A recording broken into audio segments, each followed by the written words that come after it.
I don't think marriage should be about money, but some people really care about wealth more than anything else. My sister-in-law, Laura, is one of those people. I never thought greed would become such a big issue over an inheritance after my brother, a well-respected surgeon, died.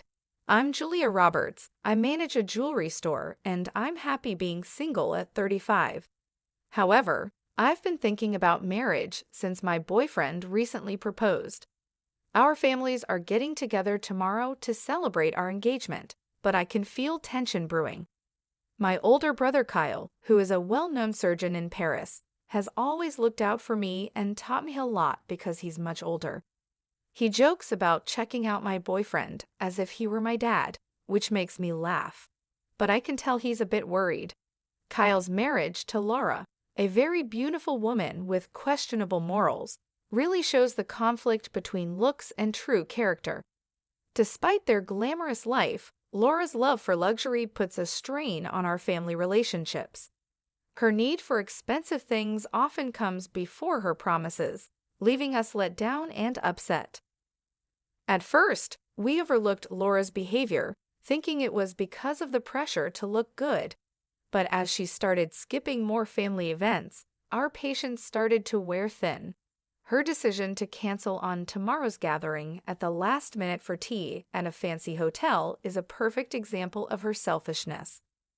While we wouldn't mind her not being there, it's her lack of thought for others that really bothers me. I'm tired of always bending over backward to accommodate her every whim. I tried to talk to my brother about it, but his weakness for Laura stops any serious conversation. He just apologized for the inconvenience and tried to reassure me. He promised he would talk to her about her actions. I'll be there tomorrow, he assured me, convincing me to drop the issue for now.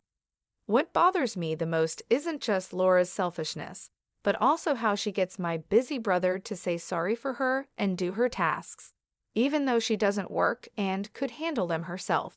Despite being at home full-time, Laura doesn't do housework. She hires cleaners and prefers to eat out. Her days are filled with shopping for brand-name items, leaving little time for real responsibilities. The next day, our family meeting went well, and my boyfriend won everyone over. It was a nice gathering, although it didn't last long. That evening, just as I was relaxing, Laura called out of the blue and started yelling. She demanded scones and macarons and scolded me for neglecting her. Confused, I tried to talk to her calmly, but she kept shouting. Despite my efforts to explain, Laura kept demanding, paying no attention to reason. She even demanded a souvenir from the hotel and had so many other unreasonable expectations that left me both puzzled and tired. What should have been a happy evening ended with me feeling exhausted and annoyed because of Laura's unreasonable demands and outbursts. I wondered how Kyle managed to find peace in his daily life with Laura's constant mood swings. What made him marry her in the first place? While her beauty was obvious, her self-centered nature was off-putting. I thought maybe she was spoiled because of her looks. I was worried for Kyle, but I knew I shouldn't interfere with his marriage. It was his choice, after all, and he had always respected my choices too. The next day at the jewelry store where I work, I saw Laura outside, walking arm in arm with a man around her age, probably in his late 30s. They were chatting comfortably as they came into the store. I paused before going over to them. Laura acted like nothing was wrong when she saw me, which made me even more uncomfortable. When I asked about the man with her, Laura said he was just an old friend from her modeling days. Still, seeing them together, especially since she's married, made me feel uneasy. As Laura looked at the jewelry, she boldly asked if she could get an employee discount, seemingly unaware that this was inappropriate. I calmly told her we don't offer such discounts.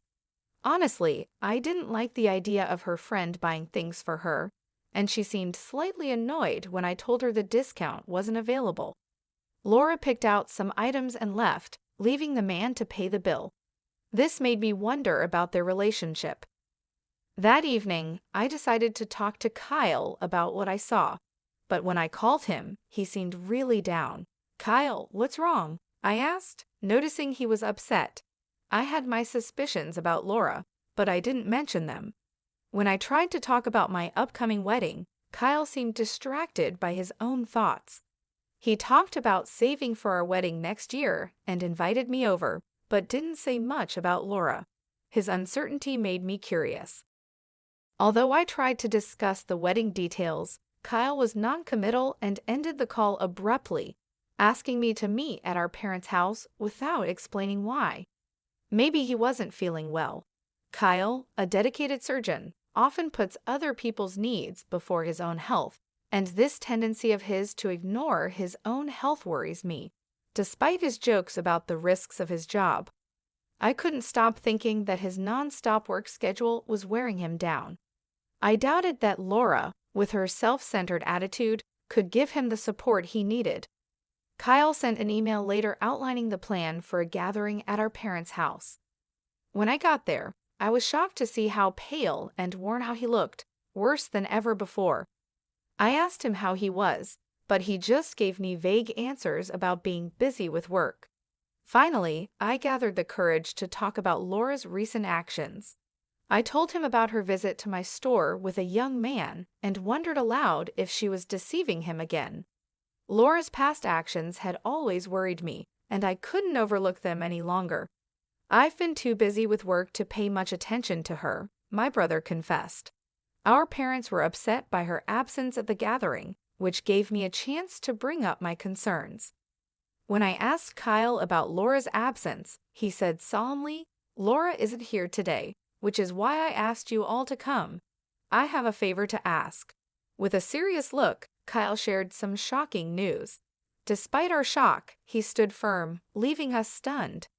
5 months later, tragedy struck as my brother died from stomach cancer, a result of constant stress and overwork. It was a harsh truth to face. Despite his commitment to saving others, he had neglected his own health. He had started to see signs and went through tough tests that confirmed his illness. We wished he had told us sooner. Tears flowed at his funeral, surrounded by a deep feeling of loss. I remembered all the ways Kyle had supported me during my early challenges. His death before he even turned 20 left us overwhelmed with grief. Yet during our mourning, Laura's actions were glaringly obvious. She wore a flashy necklace to the funeral, a gift from another man, showing no respect for the solemn occasion. Her insensitive behavior was unbearable. Overcome with anger, I confronted her. "Why are you wearing that?" I asked, my voice shaking. "Don't you realize how much my brother cared for you?" Laura just smiled, seemingly untouched by the seriousness of the situation. "I know," she replied carelessly. "It's just how the world works. If you're so unhappy, why did you marry me?" Her harsh words really hurt, and I had to hold back my anger in front of my brother, our parents, and the others. It was clear that Laura didn't care about my brother's memory at all. Her selfish behavior and her careless talk about their marriage and waiting for her inheritance made me furious. Before I knew it, I almost slapped her, but a man by her side caught my hand. He then introduced himself as a nurse who had worked with Kyle and was here to look after me at Kyle's request. I was confused and trying to understand everything going on. Despite the sadness of the funeral, hearing the laughter of the nurses and doctors, who were Kyle's colleagues, brought me a moment of comfort amidst the chaos. I turned to the nurse who had stopped me during the laughter for some clarity. His reply was straightforward. "Did the doctor leave any inheritance behind? Your family should know." His words hit home. I knew very well that my brother hadn't left any inheritance. But Laura, not knowing this, became hysterical. She started accusing us of plotting against her to take the money for ourselves. She was sure she would soon get a large sum of money. As Laura's accusations grew louder, the nurse's amusement turned into full laughter. Seeing things getting out of hand, my dad stepped in, calm but assertive. "Do you really not know?" he asked her. Eager for answers, Laura demanded to know what was going on. I obliged, sharing the details of my brother's financial arrangements during his lifetime. He had set aside €20 million specifically for my wedding and had other generous gifts planned as well. As this reality dawned on Laura, her expression changed dramatically from shock to pale disbelief. My brother, although highly respected for his medical expertise, was known for his lavish spending habits. He indulged in extravagant parties, exclusive dinners, and luxurious accommodations as a way to relieve the stress from his demanding career and family responsibilities. Despite his intent to share these joys with Laura, she was notably absent during both his challenging and celebratory moments. It was not Laura who stood by him during tough times. Instead, it was his colleagues and friends, the very people who were now gathered to pay their respects, who supported him. The nurses, whose laughter had earlier filled the room, began to share poignant memories of my brother's acts of kindness and generosity. They recounted how, despite his hectic schedule, he always made time to look after them, hosting gatherings that left a lasting impression. Their stories deepened their admiration for him, inspiring them to strive harder in their own careers. As they spoke, they revealed another significant act of kindness from my brother, the donation of the remainder of his estate to the hospital. Representatives from the hospital were present and expressed their gratitude for his contribution, which would help alleviate their annual struggles with research funding and improve future medical care. Witnessing the extent of my brother's compassion towards others, I couldn't help but feel a pang of disappointment towards Laura. While he had impacted so many lives in such positive ways, Laura, who should have been his closest companion, displayed nothing but selfishness and greed. Months later, Laura contacted me, her tone as demanding as ever, eager to secure what she believed was her rightful inheritance. However, her careless management of the estate affairs revealed a shocking truth. Despite my brother's considerable earnings, his assets were nearly depleted. In her pursuit of the mansion and other properties, Laura had overlooked the fact that Kyle had accumulated significant debts. This oversight left her with only a fraction of what she had anticipated. Her pleas for help were met with no sympathy, as her earlier behavior had alienated those who might have otherwise been inclined to assist her. I made it clear to Laura that with Kyle's passing, the family ties that loosely bound us had effectively dissolved. Her behavior throughout had spoken louder than any words could, revealing her true motives despite her claims of affection for my brother.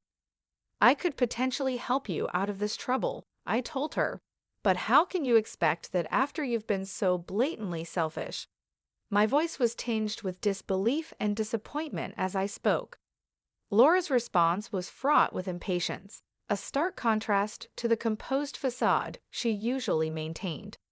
She was grappling with the new and harsh reality of inheriting not only the mansion, but also the substantial debts that came with it. I reminded her, somewhat coldly, that inheriting meant taking responsibility for both assets and liabilities. I even pointed out that she had the option to renounce the inheritance within 5 months of being informed. The suggestion that she might sell the luxury items she had amassed over the years to cover the debts only elicited a flood of tears and desperate pleas for forgiveness. Despite her remorse, or perhaps because of the insincerity I felt underlined it, I found myself unable to offer any consolation. The conversation ended with a heavy heart on my part, as I was unable to reconcile her past actions with the cherished memory of my brother. Following Kyle's death, the plans for my wedding had to be postponed by a year. During this challenging period, the cloud of depression lingered over me, a stark reminder of the loss and betrayal I had experienced. Recognizing my distress, my husband and his family extended their heartfelt understanding and support. Their compassion was a beacon of light during a time darkened by loss and disappointment. Determined not to let the memory of my late brother down, I vowed to live a life of gratitude, channeling my energies into supporting and acknowledging those who had stood by me through thick and thin.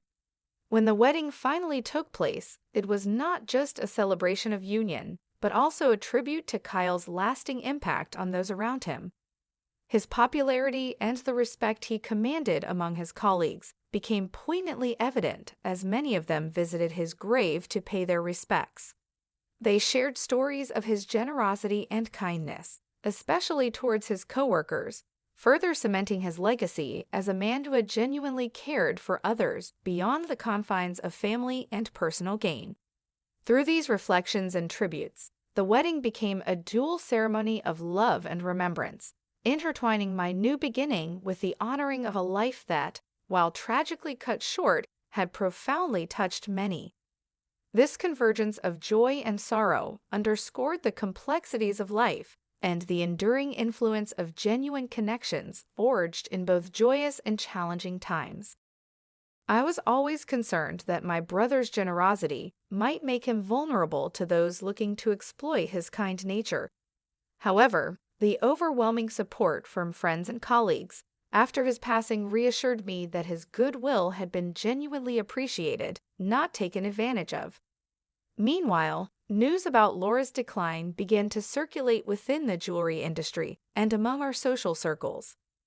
Known for her lavish lifestyle and a series of questionable relationships, she painted a stark contrast to my brother's legacy of generosity and integrity. Laura, who had once lived in luxury, was now forced to sell her opulent mansion due to her unsustainable spending habits and the mountain of debt she had accumulated over the years. Now, she found herself living in modest accommodations, a far cry from the grandeur she was accustomed to. Her financial downfall was a topic of quiet discussion and served as a cautionary tale about the perils of living beyond one's means. Reflecting on Laura's misfortunes, I couldn't help but feel vindicated in my long-held belief that marrying for money was a fundamentally flawed motivation. It was clear that Laura's priorities had led her to a lonely and challenging path, whereas my brother's focus on kindness and giving had earned him lasting respect and love from those around him. Motivated by these reflections, I vowed more fervently to honor my brother's memory by protecting his legacy. He had spent his life not only as a skilled surgeon, but as a pillar of support and generosity in our community. In his professional life, he was revered not just for his medical expertise, but for his willingness to go beyond the call of duty to assist his colleagues and patients alike. At home, he had always been my protector, guiding and supporting me through life's challenges. Determined to keep his spirit alive, I engaged more actively in community service and charity work, areas my brother was passionate about. I organized fundraisers and volunteered at the hospital where he had worked, helping to fund the programs he had started or supported. These efforts brought me a sense of closeness to him, a feeling that I was continuing his work in some way. Moreover, I took steps to ensure that the stories of his kindness and generosity were remembered and celebrated. I shared these stories at community gatherings and on social media, ensuring that his legacy would inspire others as much as it inspired me. The positive responses from people who had been touched by my brother's life encouraged me to keep sharing and celebrating his life. In doing so, I found a profound sense of purpose. While Laura's life seemed to spiral into chaos as a result of her choices, I found strength and fulfillment in upholding the values my brother had taught me.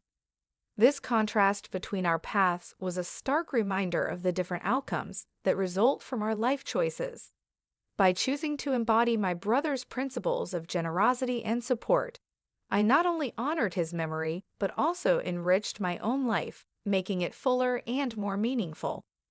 Through these actions, I not only kept my brother's memory alive, but also ensured that his legacy of kindness and selflessness continued to impact the community, proving that the values he lived by were his